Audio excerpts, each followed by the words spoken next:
Kamu sudah bekerja keras, sudah banting tulang siang malam. Tapi kenapa hidup masih terasa sempit? Uang selalu kurang, peluang selalu gagal, dan hati makin resah. Mungkin rezekimu bukan karena kurang usaha, tapi karena ada hal yang diam-diam menghambatnya. Yuk, kita renungkan bersama 7 hal yang membuat rezeki seret. Dosa dan maksiat yang dibiarkan. Rizki itu datang dari Allah, dan dosa adalah penghalang terbesar antara kita dan rahmatnya.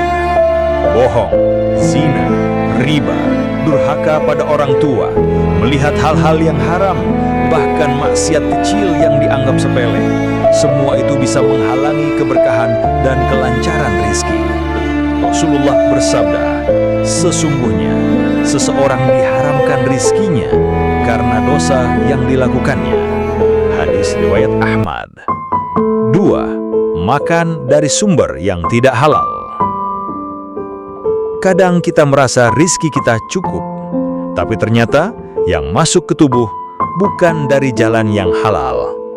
Uang hasil menipu, mencuri, mengambil hak orang, atau korupsi sekecil apapun, itu semua bisa menjadi sebab datangnya kesempitan dalam hidup.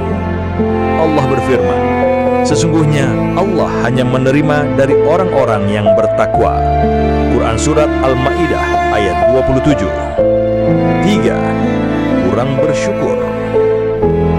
Banyak orang mengeluh rizkinya kecil, padahal bukan rizkinya yang kecil, tapi rasa syukurnya yang kurang. Karena Allah tidak akan menambah nikmat kepada mereka yang tidak tahu cara mensyukurinya. Jika kamu bersyukur, niscaya aku tambahkan kepadamu. Quran Surat Ibrahim ayat 7. 4. Sering menyakiti hati orang lain, mulut yang ringan menghina, tangan yang mudah menyebar fitnah, sikap kasar kepada orang tua, pasangan, teman kerja, bisa menjadi sebab terhentinya keberkahan dalam hidup. Doa orang yang terzolimi itu tajam. Bisa jadi rizkimu macet karena ada air mata orang lain yang pernah kamu abaikan. 5. Pelit dan enggan bersedekah. Rizki itu seperti air. Semakin kamu tahan, semakin bau dan kotor. Tapi semakin kamu alirkan lewat sedekah dan zakat, semakin bersih dan deras datangnya. Sedekah tidak akan mengurangi harta. Hadis riwayat Muslim. 6. Tidak jujur dalam usaha. Keuntungan besar yang dicapai dengan kebohongan hanya akan menjadi sebab datangnya masalah lain.